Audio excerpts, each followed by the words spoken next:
जय हिंद साथियों, मैं अपने इस वीडियो में आपका पुनः स्वागत करता हूं। दोस्तों, आज हम लोग बात करेंगे उत्प्लावन बल और साथ ही साथ हम लोग आर्किमिडीज़ के सिद्धांत को भी समझेंगे।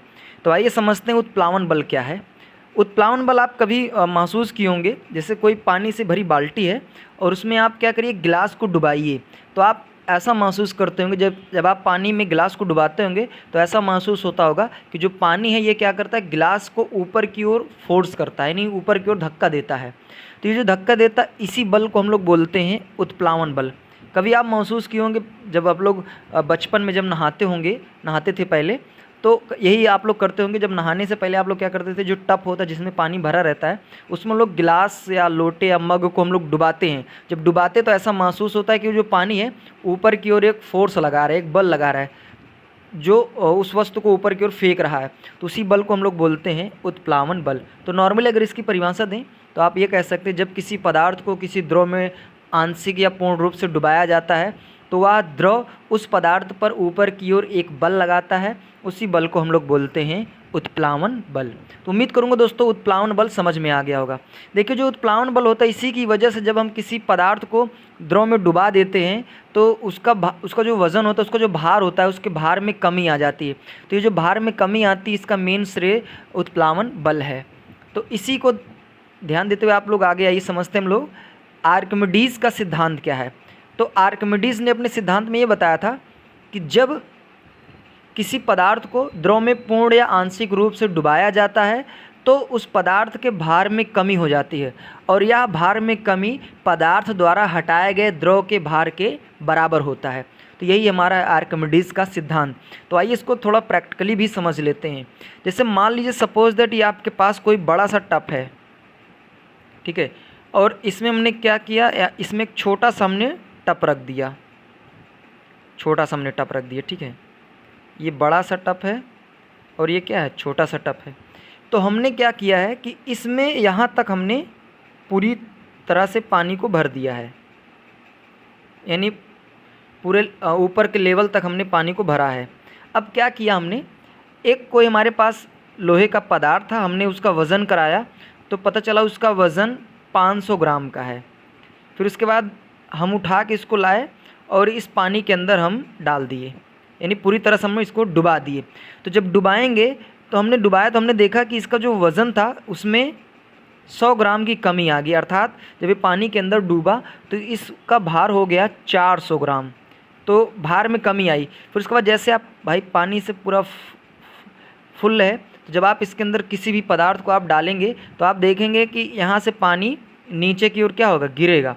तो जब पानी नीचे की ओर गिरेगा तो जाहिर सी बात है ये सारा पानी यहाँ आके इकट्ठा हो जाएंगे। तो ये देखा गया कि जब ये पदार्थ जो 500 ग्राम का था, जब इसके अंदर डाला गया तो इसका वज़न 100 ग्राम कम हुआ, 400 ग्राम हो गया। उसके बाद यहाँ पे जो पानी गिरा था इसका भी वज़न किया गया तो इसका भी वज़न 100 ग्राम ही था। तो वही हमने यहाँ बताया कि आर्किमिडीज़ ने अपने सिद्धांत में ये कहा कि जब किसी द्रव में किसी पदार्थ को डुबाते हैं, पूर्ण रूप से या आंशिक रूप से आप डुबाइए, तो उस पदार्थ के भार में कमी आती है, और यह जो भार में कमी होती है पदार्थ द्वारा हटाए गए द्रव के बराबर होता है। तो यहाँ पर हम ये देखें कि 500 ग्राम इसका वज़न था और जब डुबा दिए तो 100 ग्राम में कमी आई, 400 ग्राम हो गया। और देखो, जो भार में कमी है 100 ग्राम आई है, वो हटाए गए द्रव के बराबर होता है। तो जब इसको आप डुबाएंगे तो यहाँ जो द्रव गिरेगा इसका वज़न किया गया तो 100 ग्राम ही आया। तो देखिए, जो द्रव हटा है उसका वज़न और जितना भार में कमी आई, ये दोनों आपस में क्या है, बराबर हैं। और यही हमारा है आर्किमिडीज़ का सिद्धांत। अब आइए समझते हैं, आर्किमिडीज़ ने इसी सिद्धांत के आधार पर उन्होंने तैरने का नियम दिया।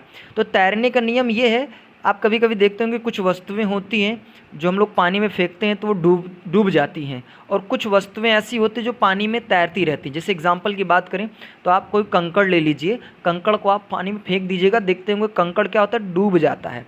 लेकिन अगर उसी के स्थान पे आप कोई कागज़ का टुकड़ा ले लीजिए, कागज़ ले लीजिए, उसको अगर आप पानी में फेंक देंगे तो आप ये देखते होंगे कि वो पानी में क्या होता रहता है, तैरता रहता है। तो ये क्या कारण है। और कभी कभी क्या होता है कि कुछ ऐसे पदार्थ होते हैं जब आप उसको पानी में फेंकते हैं तो ना तो वो नीचे तली पे जाके बैठता है, ना वो ऊपर रहता है, वो बीच में ही वो तैरता रहता है। तो ये 3 नियम है तैरने का। आइए देखते हैं। तो पहले आप लोग ये समझ लीजिए, जैसे सपोज दैट ये कोई सरफेस है और कोई एक बॉडी है, इसका द्रव्यमान हम मान लेते हैं m। तो अपने द्रव्यमान के कारण क्या करता है, इस पृथ्वी के नीचे की ओर एक बल लगाता है और इसी बल को हम लोग बोलते हैं भार। तो यह W बराबर होता है m इंटू जी। तो प्रत्येक पदार्थ के पास कुछ न कुछ द्रव्यमान होता है और उस द्रव्यमान की वजह से वो सरफेस के नीचे की ओर एक फोर्स लगाता है और इसी फोर्स को हम लोग बोलते हैं भार। हालांकि ये बल के बराबर होता है। या फिर आप ऐसा कह सकते हैं कि अगर मान लीजिए कोई पदार्थ है जिसका द्रव्यमान m है, तो अगर वो किसी सतह पर रख दिया जाएगा तो अपने द्रव्यमान की वजह से नीचे की ओर एक बल लगाता है। अगर बात की जाए उस बल का मान क्या होगा, तो आप W बराबर mg भी बोल सकते हैं या फिर F बराबर mg भी बोल सकते हैं। तो ये ध्यान देना है। अब उसी तरह ध्यान से समझिएगा यहाँ पे तैरने का नियम क्या है। तो तैरने का पहला नियम, जैसे सपोज दैट ये मान लीजिए हमारे पास कोई पानी से भरा हुआ पात्र है, यानी कोई पात्र जिसमें हम लोग पानी भरेंगे। तो मान लीजिए हम यहाँ तक इसमें क्या कर दिए, पानी को भर दिए। अब देखिए कब ये डूब जाएगा, कब ये नहीं डूबेगा। ठीक है, अब मान लीजिए हमारे पास कोई ये पदार्थ था, अब इसका कुछ ना कुछ द्रव्यमान होगा, हमने मान लिया m। तो हम क्या करेंगे, इसको पानी में फेंकेंगे तो ये कब डूब जाएगा। देखिए जब ये भाई इसका कुछ ना कुछ द्रव्यमान है तो जाहिर सी बात है जब ये पानी में जाएगा तो पानी के नीचे कुछ बल लगाएगा। तो अब देखिए जैसे ही पानी में जाएगा तो पानी भी क्या करेगा, ऊपर की ओर एक बल लगाएगा जिसको हम लोग बोलेंगे उत्प्लावन बल। ध्यान से समझिएगा, उत्प्लावन बल। तो अब ये जब पानी में गिरेगा तो ये भी बल लगाएगा और इधर से पानी नीचे से ऊपर की ओर बल लगाएगा। तो अगर इस वस्तु का जो बल होगा अगर इस उत्प्लावन बल से अधिक हो जाएगा, यानी वस्तु का जो बल है अगर वो उत्प्लावन बल से अधिक हो जाएगा तो वस्तु डूब जाएगी, पहली कंडीशन। तो पहली कंडीशन आप ये बोल सकते हैं कि वस्तु, या फिर बल बोल सकते हैं या फिर भार बोल सकते हैं। आप ये कह सकते हैं कि यदि वस्तु का भार द्रव्य के उत्प्लावन बल से अधिक हो जाता है तो वस्तु पानी में डूब जाएगी। उसी तरह दूसरा कंडीशन ये है, अब देखिए अगर वस्तु का भार द्रव के उत्प्लावन बल के अगर बराबर हो जाता है तो यह वस्तु इस द्रव के अंदर डूबते हुए तैरती रहेगी। तो दूसरी कंडीशन यही है कि अगर वस्तु का भार जो है यदि उत्प्लावन बल के बराबर हो जाएगा तो वस्तु ना तो ऊपर रहेगी और ना ही तली पे आके बैठेगी, वो क्या करेगी, द्रव के अंदर ऐसे तैरती रहेगी। तीसरी कंडीशन ये है कि अगर मान लीजिए इस वस्तु का जो भार है उत्प्लावन बल से कम हो, अर्थात उत्प्लावन बल अधिक हो जाए और वस्तु का जो भार है वो कम हो जाए, तो यह वस्तु आंशिक रूप से डूबेगी, यानी थोड़ा सा डूबते हुए तैरती रहेगी। जैसे एग्जाम्पल की बात करें तो नाव होती है। नाव क्या होती है, थोड़ा सा पानी में रहती है, उसके बाद ऊपर ही क्या करती रहती है, तैरती रहती है। तो इसका मेन कारण यह है कि जो नाव का भार है वो उत्प्लावन बल से कम है, इसलिए वो नाव आसानी से पानी में तैरती रहती है। तो उम्मीद करूंगा दोस्तों आज हमने आपको बताने का प्रयास किया कि उत्प्लावन बल क्या है और आर्किमिडीज का सिद्धांत क्या है और तैरने का नियम क्या है। तो इसी तरह दोस्तों हम लोग आगे मिलेंगे नेक्स्ट वीडियो में। तब तक के लिए जय हिंद, वंदे मातरम।